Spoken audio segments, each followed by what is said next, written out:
अस्सलामुअलैकुम मेरे प्यारे व्यूअर्स, कैसे हो आप सब। उम्मीद है सब खैरियत से होंगे। तो चलिए आज की रेसिपी शुरू करते हैं।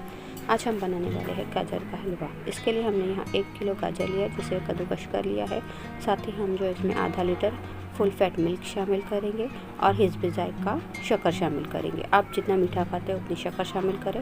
उसे अच्छी तरह मिक्स होने के बाद जो हम गैस ऑन कर देंगे और इसे तब तक कुक करेंगे जब तक दूध जो है वो अच्छी तरीके से खुश्क ना हो जाए। तकरीबन हमने 40 से 45 मिनट इसे कुक किया है। अब जो है हमारा दूध जो है वो खुश्क होने आ चुका है और हम बीच बीच में चम्मच चलाते रहे ताकि हमारा हलवा नीचे से जले ना। अब जो है हम इस भी ज़रूरत इसमें ड्राई फ्रूट्स शामिल करेंगे और तकरीबन 5 से 7 मिनट इन्हें मज़ीद कुक होने देंगे।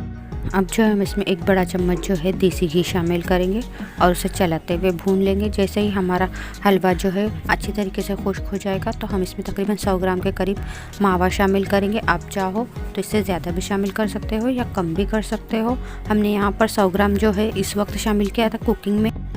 बाकी का 100 ग्राम मावा जो है हम लोग हलवा ठंडा होने के बाद शामिल करेंगे ताकि उसका अच्छा सा फ्लेवर आए।